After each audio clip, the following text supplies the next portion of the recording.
5,000 ರೂಪಾಯಿ ಕೋಟಿ ಲೂಟಿ ಹೊಡಿತಿರೋ KKDB down down down down down down ನ್ಯಾಯ ಬೇಕು, ಬೇಕೇ ಬೇಕು, ನ್ಯಾಯ ಬೇಕು.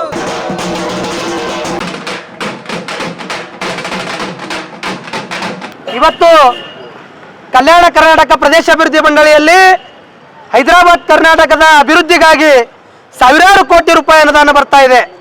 ಆದರೆ ಈ ಮಂಡಳಿಯ ದುಡ್ಡನ್ನ ಭ್ರಷ್ಟ ಅಧಿಕಾರಿಗಳು ಸೇರಿ ಇವತ್ತು ಗುತ್ತಿಗೆದಾರರ ಮನೆ ಸೇರಿಸುವಂತ ಕೆಲಸವನ್ನ ಇವತ್ತು ಮಾಡ್ತಾ ಇದ್ದಾರೆ.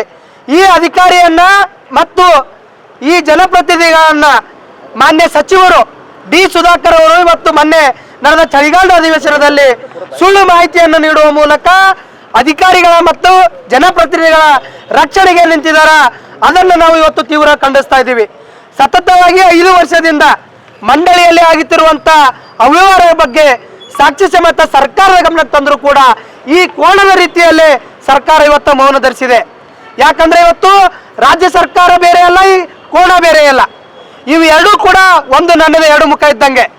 ಇವತ್ತು ಭ್ರಷ್ಟ ಅಧಿಕಾರಿಗಳಿಗೆ ನೀವು ಭ್ರಷ್ಟಾಚಾರ ಮಾಡ್ರಿ ಅಂತ ಬಿಡ್ತೀರಿ, ಇವತ್ತು ಭ್ರಷ್ಟ ರಾಜಕಾರಣಿಗಳಿಗೆ ಇವತ್ತು ಲೂಟಿ ಮಾಡ್ರಿ ಅಂತ ಬಿಡ್ತಾ ಇದ್ದೀರಿ. ಇವತ್ತು ಇವರೆಲ್ಲ ಹತೋಟಿಗೆ ತೆಗೆದುಕೊಂಡು ಕೆಲಸ ಮಾಡುವಂತ ಕೆಲಸವನ್ನ ಇವತ್ತು ರಾಜ್ಯ ಸರ್ಕಾರ ಮಾಡಬೇಕಾಗಿದೆ. ಈ ರಾಜ್ಯ ಸರ್ಕಾರಕ್ಕೆ ನಾಚಿಕೆ ಮಾನ ಮರ್ಯಾದೆ ಅನ್ನೋದಿದ್ರೆ ಹೈದರಾಬಾದ್ ಕರ್ನಾಟಕದ ಬಗ್ಗೆ ಏನು ಇವರಿಗೆ ಮಲತಾಯಿ ಧೋರಣೆ ಇದೆ, ಆ ಮಲತಾಯಿ ಧೋರಣೆಯನ್ನ ಸರಿಪಡಿಸಬೇಕು. ಈ ಭಾಗದಲ್ಲಿ ನಡೀತಿರುವಂತ ಅಕ್ರಮ ಭ್ರಷ್ಟಾಚಾರಗಳಿಗೆ ಇವರು ಕಡಿವಾಣವನ್ನ ಹಾಕಬೇಕು.